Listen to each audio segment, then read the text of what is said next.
Bueno, buenos días. Antes que nada, muchas gracias por invitarme. Quisiera nada más hacer una aclaración de ciertos puntos. Vamos a dar esta plática, se me hacen dos temas completamente diferentes y es por eso que la dividimos en dos. Uno que es ventilación mecánica en pacientes con VIH y otro por completo el manejo de hiperactividad bronquial en pacientes con VIH. Sin embargo, no están del todo separadas. Vamos a empezar con ventilación mecánica en pacientes con VIH. ¿Y por qué es importante este tema? El debut principal o la mayoría de los pacientes que tienen o se hace el diagnóstico de primera ocasión de VIH en una fase ya muy avanzada, que desgraciadamente lo seguimos haciendo en México, en una fase avanzada del VIH, es cuando ya tienen enfermedades respiratorias, que son las primeras que luego a veces se manifiestan en nuestros pacientes. Bueno, una vez que un paciente empieza con una neumonía, por ejemplo, lo más frecuente, neumonía por neumocistis, Girovechi, o incluso algún otro tipo de neumonía grave, desgraciadamente estos pacientes, debido a la inmunosupresión, a veces no solo es un agente patógeno, sino que pueden ser varios al mismo tiempo.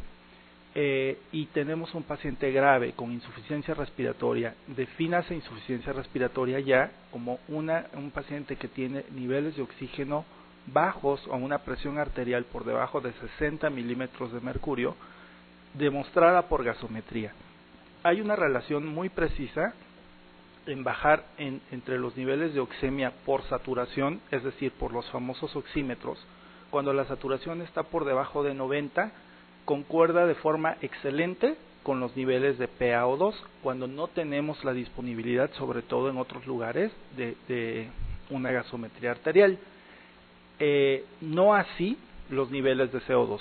No son fáciles de medir, se necesita un capnógrafo y la capnografía que se mide en nariz a la capnografía o los niveles de CO2 que se miden en gasometría arterial son completamente diferentes.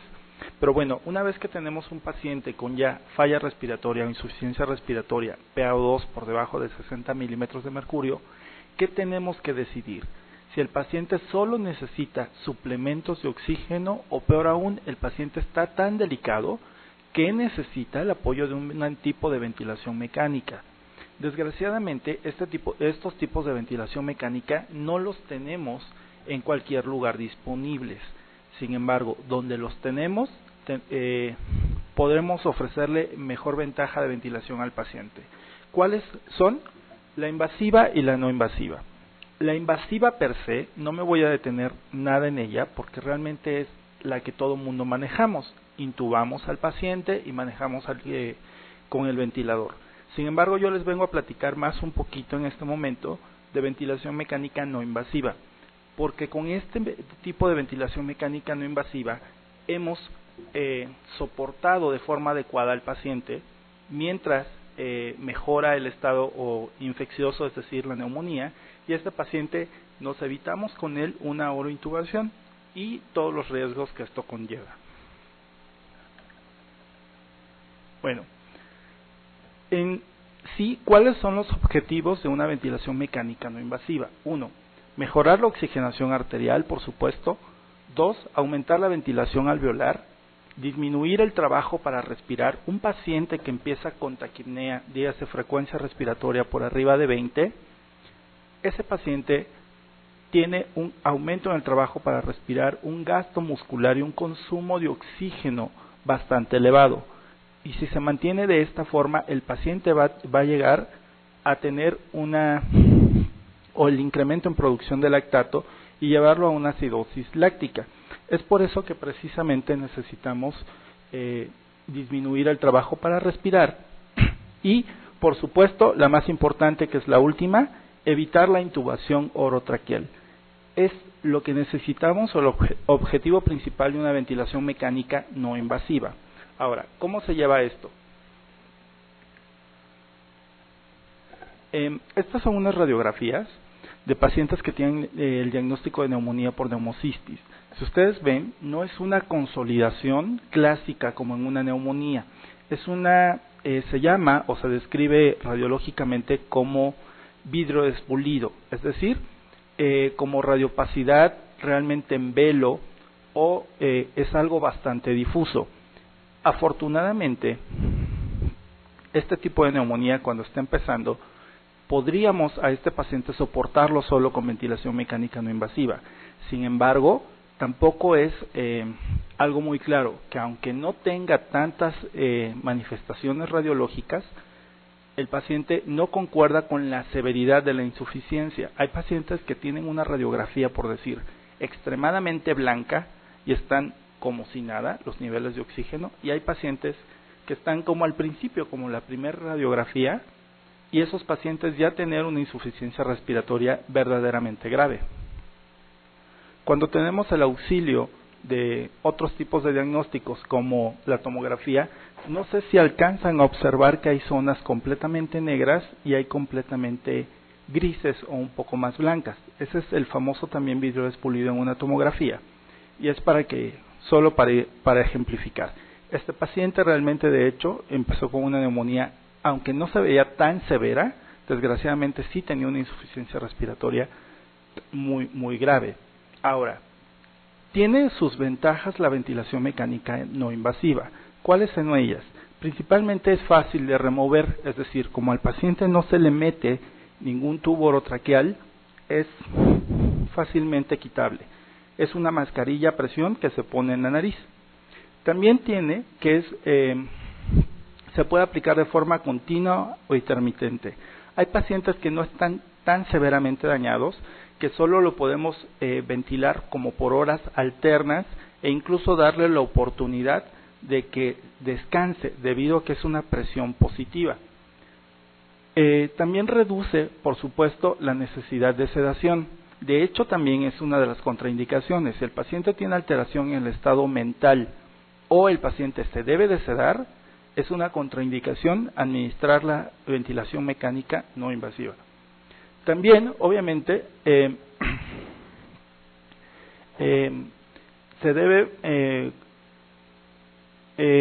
se mantiene más bien que nada la deglución, porque una de las complicaciones de este tipo de neumonía es la broncoaspiración, y evitar precisamente por absoluto la ventilación mecánica invasiva. Ahora, hay pacientes que desgraciadamente se inician con una ventilación mecánica no invasiva, no la toleran, no la soportan y terminan por completo en ventilación mecánica invasiva. ¿En qué consiste o en cuánto puede pasar eso? Bueno, precisamente para poder nosotros decidir qué pacientes deben sí ventilarse de forma no invasiva, debemos de tomar bien en cuenta sus indicaciones, qué contraindicaciones tiene, que es la que vamos a ver ahorita, y qué tipo de instrumentación tenemos. Además, hay unos predictores que se llaman de éxito-fracaso. Si nosotros somos muy estrictos, el predictor de éxito-fracaso es muy sencillo y se evalúa en las 2 horas iniciales. Si el paciente que se inicia una ventilación mecánica no invasiva, en las 2 horas primeras no lo podemos oxigenar de forma adecuada, ese paciente necesita ventilación mecánica de tipo invasiva. Bueno, ahora, dentro de la ventilación mecánica no invasiva, hay varios tipos de presiones. Una que se llama presión soporte de inspiratorio o presión soporte, otro que se llama presión continua CPAP y una que se llama binivel, que esta realmente es la que nosotros debemos emplear en un paciente que tiene una insuficiencia respiratoria grave. El CPAP, que es una presión realmente mínima durante todo el ciclo respiratorio, solo está indicado en trastornos respiratorios del dormir, es el famoso síndrome de apnea obstructiva del sueño, pero nunca para ventilar a un paciente que tiene insuficiencia respiratoria grave.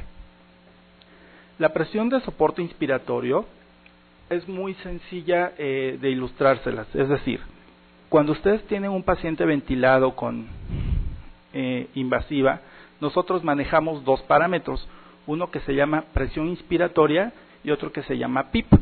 En un paciente que no está orointubado, el soporte inspiratorio sería nuestra presión inspiratoria y nuestra presión expiratoria o PIP sería el CPAP. Realmente es muy sencillo, y así se maneja. Ahora, en un paciente que tiene una insuficiencia respiratoria grave, la vamos a manejar con binivel o BiPAP, es decir, este tipo de ventilación mecánica va a manejar a estos dos.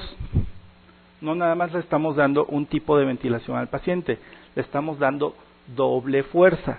Y al final de cuentas es como si estuviéramos manejando un ventilador invasivo, porque estamos controlando una fuerza durante la inspiración y un PIP, que al final de cuentas el CPAP es un PIP.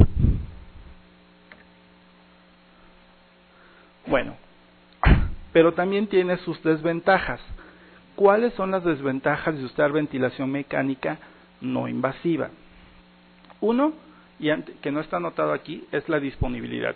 No los tenemos desgraciadamente en todos los lugares.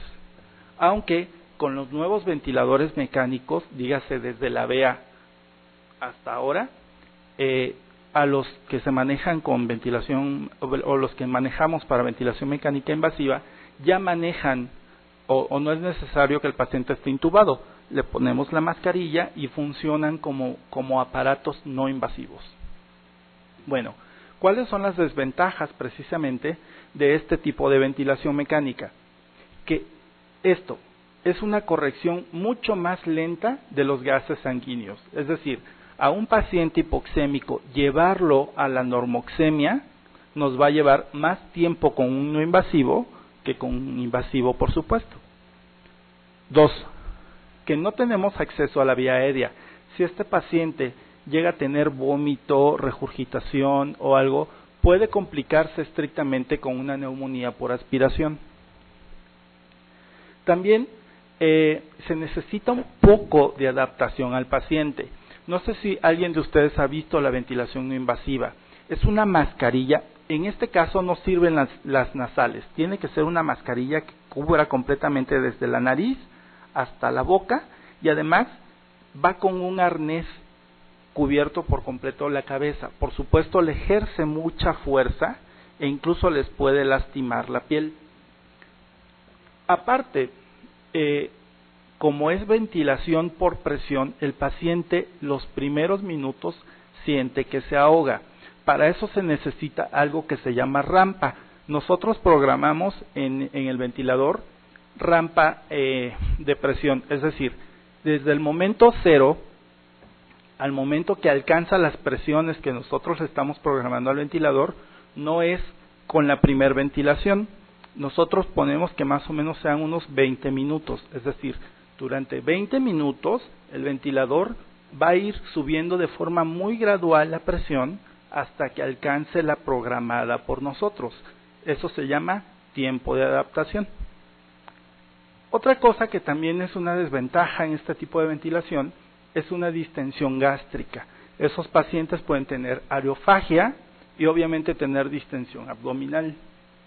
Fugas aéreas son muy frecuentes, pueden producirse lesiones cutáneas debido a la presión que ejercen las mascarillas, irritación ocular y sobre todo lo que yo les había comentado, si este paciente desgraciadamente debe mantenerse en ayuno.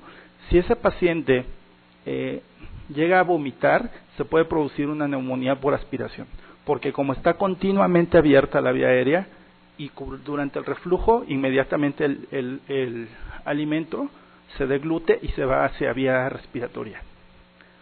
Bueno, la ventilación mecánica no invasiva tiene indicaciones que son una insuficiencia respiratoria aguda o una insuficiencia respiratoria crónica.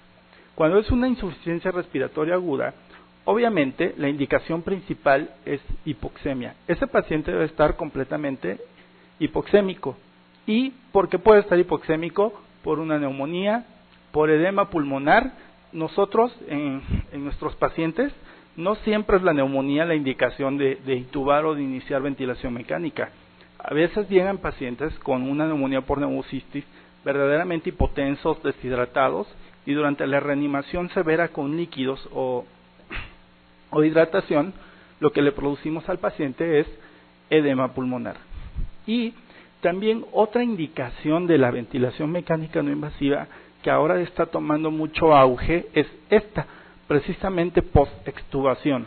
Una vez que se logra la extubación del paciente, ahora le dejamos una no invasiva. ¿Para qué? Para que el paciente se vaya adaptando mejor y de todos modos tengamos un soporte, ¿cómo les diría? Nosotros tengamos un soporte o asegurarnos de que el paciente está haciendo volúmenes pulmonares adecuados después de la extubación. Y también obviamente hay indicaciones crónicas, pero estas indicaciones crónicas son para los pacientes que tienen trastornos del sueño, que no lo debemos dejar tan a la ligera, aunque realmente esto va dirigido para lo agudo. Nosotros ya tenemos en la cohorte del CIENI pacientes con sobrepeso u obesidad que necesitan la ayuda ya de ventilación mecánica no invasiva durante el dormir. Bueno, ¿cuáles son los pacientes ideales para una ventilación mecánica no invasiva? Disnea moderada o severa, frecuencia respiratoria más de 25, uso de músculos accesorios de la respiración, pH de 7.35, y este yo lo puse en rojo porque precisamente yo lo cambiaría. Estrictamente no debería ser una PaO2 arriba de 45. Cuando un paciente ya empieza con retención de CO2, sobre todo los pacientes de VIH, ese paciente mejor ya es, o lo ideal es someterlo a una ventilación mecánica invasiva, pero sí una PCO2 por debajo de 60 milímetros. Y bueno, ¿qué paciente realmente se debe de excluir por completo de una ventilación mecánica no invasiva? Eso es lo más importante. Ya no es tanto cuáles incluir, sino cuáles completamente excluir. Pacientes que hayan tenido paro cardiorrespiratorio. Eso es definitivo. Todos los pacientes posparo se van a ventilación mecánica invasiva.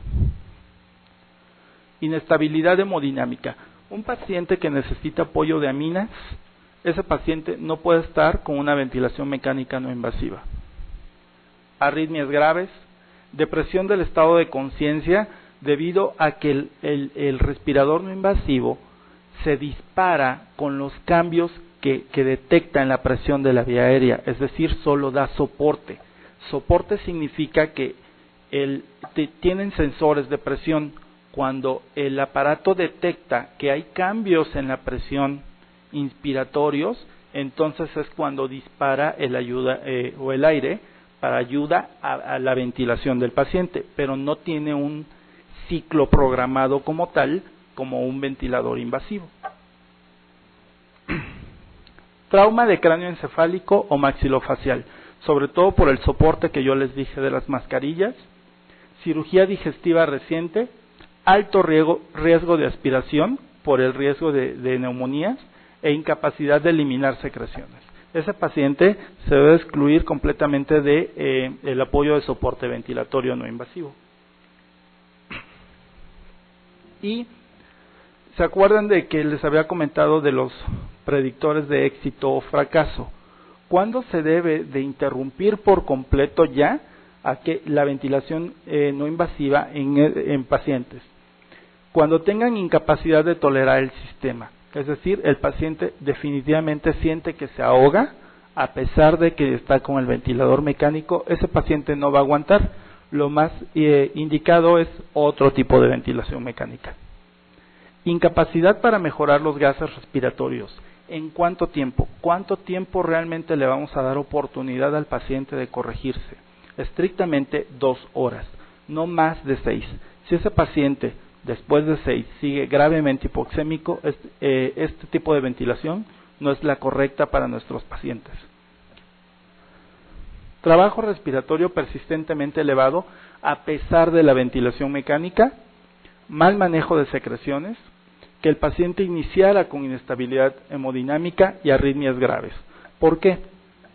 La ventilación invasiva mete una presión muy grande en el tórax y se cree o se considera que un paciente con arritmias pudiera complicarse más. Además que la hipoxemia per se va a predisponer a que estas arritmias se aceleren aún más. Y bueno, ¿cuál es la estrategia real de ventilación en los pacientes o de la ventilación no invasiva en nuestros pacientes? Un paciente que tiene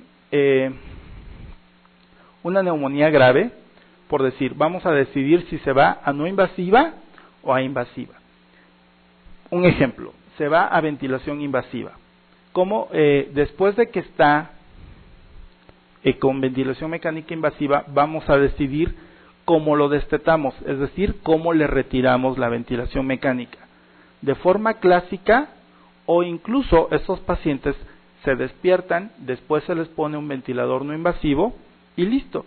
O la forma clásica es irle quitando de forma gradual la ventilación mecánica, precisamente, pero nada más con un tipo de ventilación que se llama presión soporte más CPAP, que al final de cuentas, la presión soporte más CPAP de forma invasiva es lo mismo que yo les había dicho de presión inspiratoria más CPAP de forma no invasiva.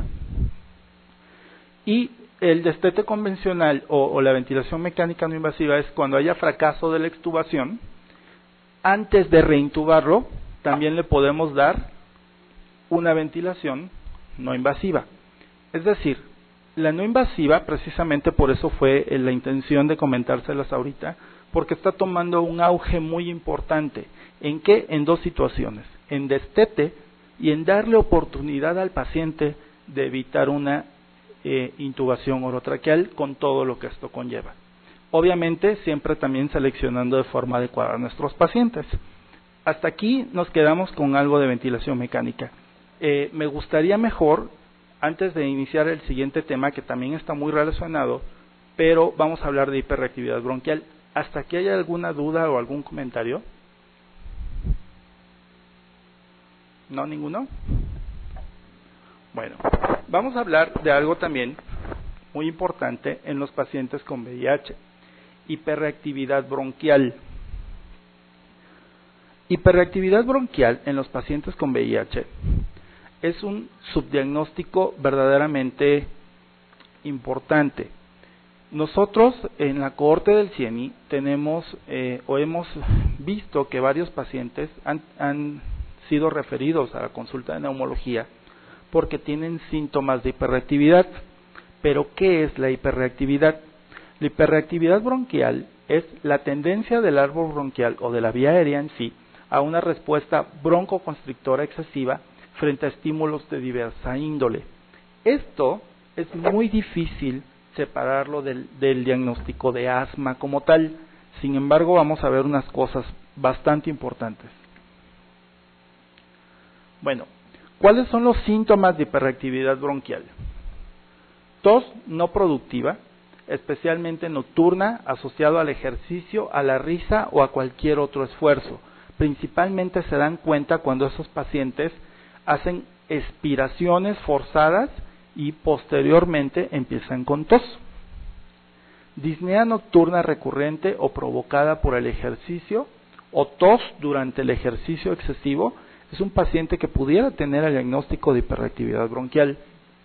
Tolerancia disminuida al ejercicio y síntomas que se alivian con broncodilatadores y corticosteroides. En el diagrama de Venn clásico, pacientes con hiperreactividad bronquial se entremezclan con pacientes que tienen asma. Sin embargo, les mandan desgraciadamente pruebas de función respiratoria y obviamente ¿cómo van a salir? Normales. ¿Por qué? Porque solo van a estar alteradas estas pruebas de función respiratoria, dígase específicamente alguna espirometría o alguna flujometría, cuando tienen la hiperreactividad bronquial. Pero al igual que los pacientes de asma, cuando no están en crisis, estas pruebas salen completamente normales y no por eso el paciente no realmente, o más bien no tiene ninguna enfermedad respiratoria, que es realmente el mensaje que les queremos enviar a ustedes. Si un paciente refiere que tiene cualquiera de estos síntomas, puede ser uno o varios, y ustedes le hacen una prueba de función respiratoria y esa prueba de función respiratoria está normal, ese paciente sí tiene hiperreactividad, pero desgraciadamente le están haciendo la prueba cuando el paciente está estable, por lo tanto el resultado de la prueba es normal. Pero si al paciente le dan una famosa prueba terapéutica con estos dos medicamentos y se alivia, ese paciente tiene hiperactividad bronquial. Ahora, otra cosa también muy importante en los pacientes de VIH especialmente es Nosotros estamos haciendo un estudio ahorita de pruebas de función respiratoria en pacientes que tuvieron neumonía por neumocistis. Aquellos pacientes que tuvieron influenza o neumonía por neumocistis quedan con algo de hiperreactividad bronquial, es decir, normalmente están bien, pero ante el mínimo síntoma de alguna infección respiratoria, gripe, etcétera, empiezan con cualquiera de estos síntomas. Incluso tenemos por ahí una cohorte como de unos 20 pacientes que eran sanos, completamente sanos pulmonares. Se vacunaron con influenza o se vacunaron para la influenza estacional y después empezaron con este tipo de síntomas.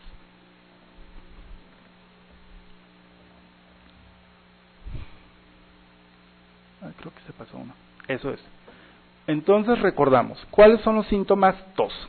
La tos es realmente no productiva. Cuando es productiva es porque está asociada a cualquier otro tipo de infección respiratoria. Sibilancias, opresión torácica y despertares nocturnos.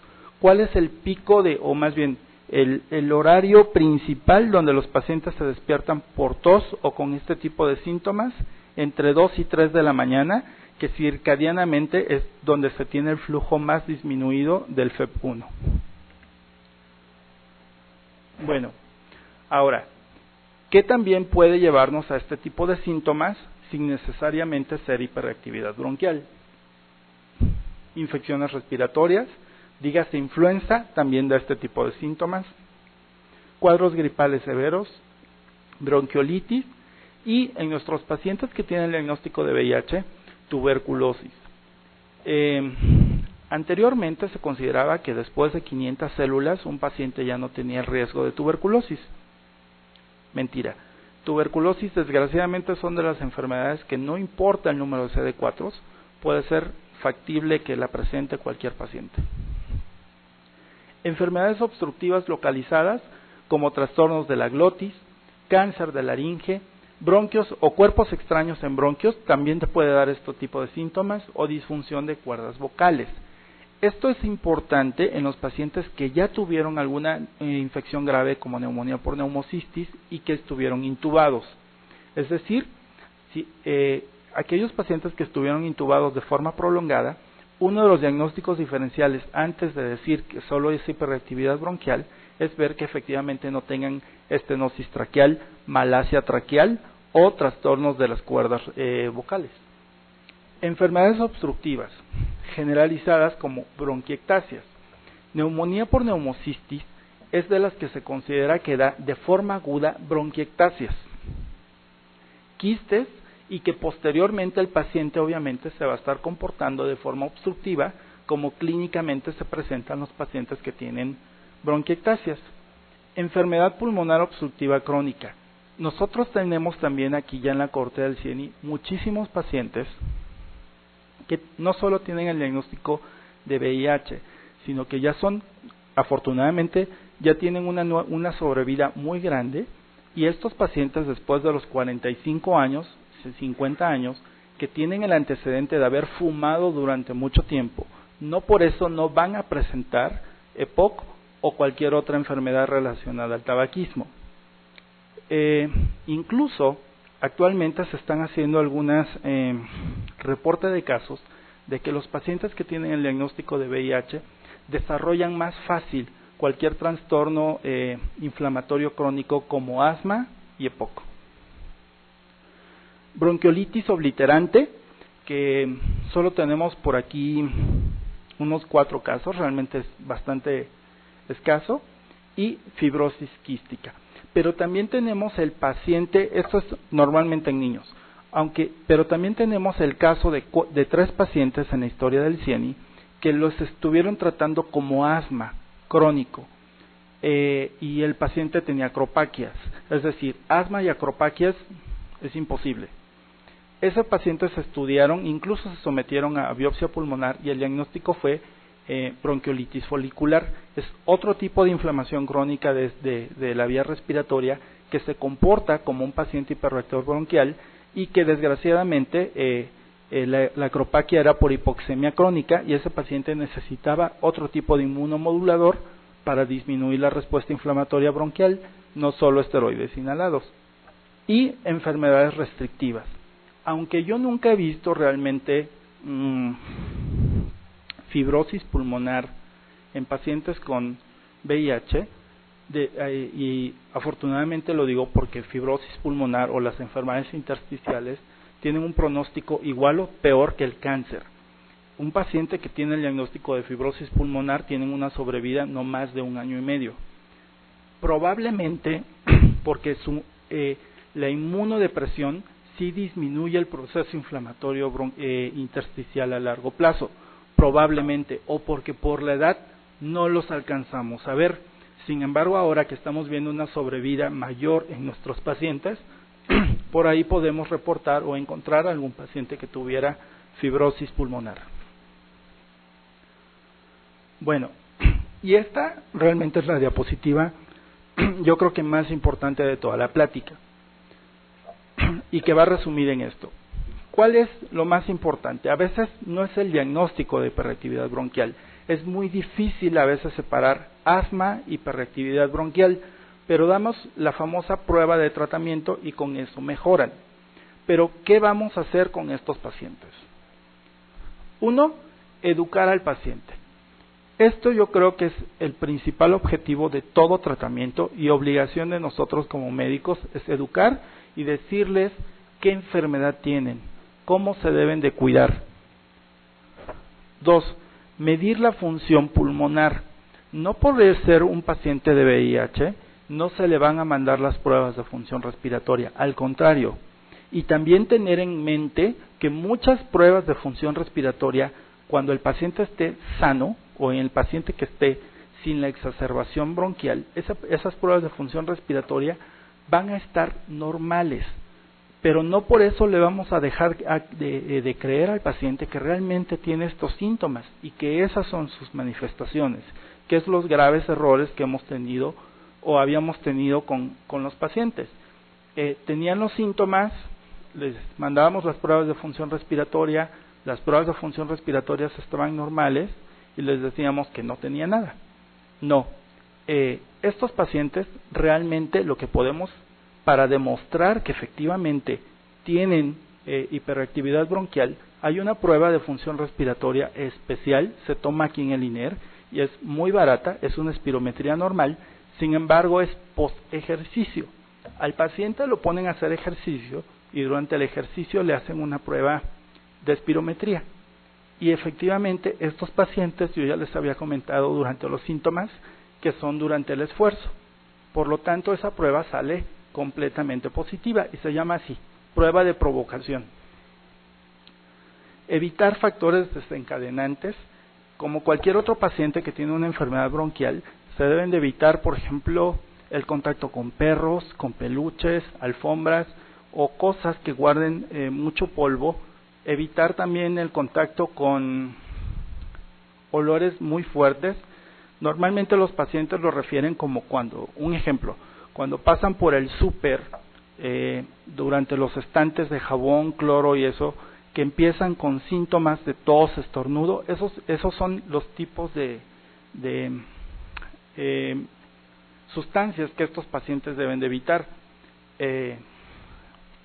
Y son, o los pacientes ya los tienen perfectamente identificados, tienen completamente identificados qué tipo de sustancias u olores les hacen o les producen la hiperreactividad bronquial. También un plan de medicación antiinflamatoria. ¿Cuál es el mejor medicamento para este tipo de pacientes? Cualquier esteroide inhalado, cualquiera. Puede ser fluticasona, budesonide, cualquiera que haya para asma es el indicado. La principal o el principal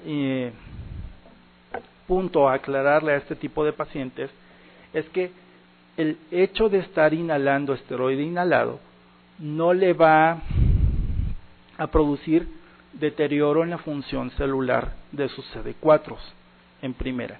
En segundo lugar, que haya una higiene estricta posterior a la inhalación con esteroides inhalados.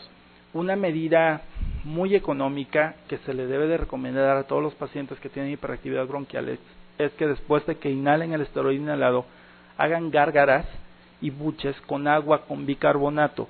Va a evitar dos cosas: la sensación, y va a inactivar los residuos de polvo o de esteroide inhalado que hay en la vía aérea, en la faringe, o que quedan depositados en la faringe y en la laringe.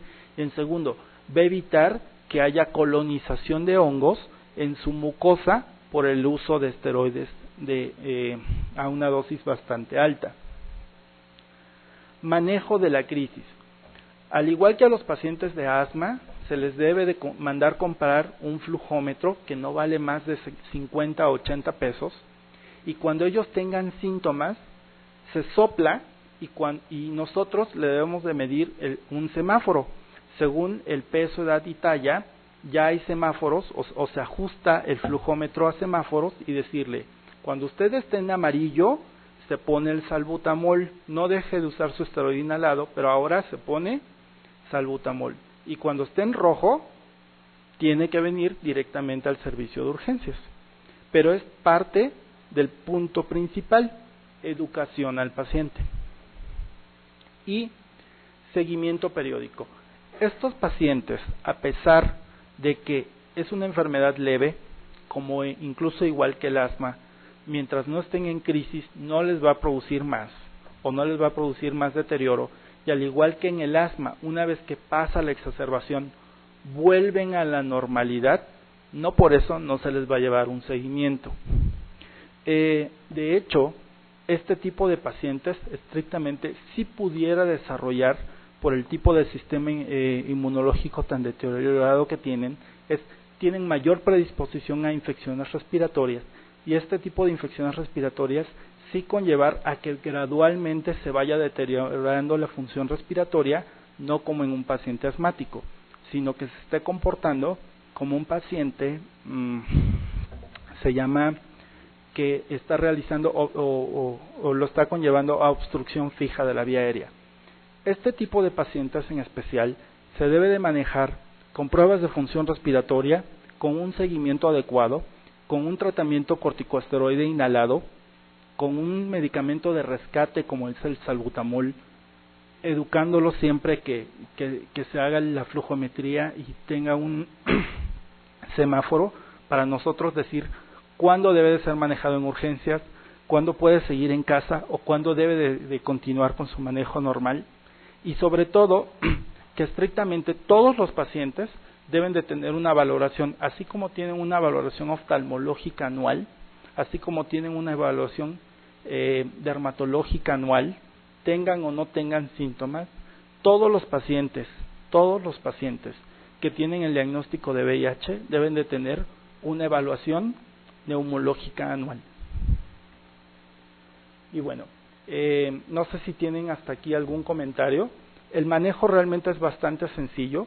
Se manejan como los pacientes que tienen asma. Estrictamente, un paciente que tiene síntomas, solo se le da un tratamiento 3 meses y posteriormente se le quita.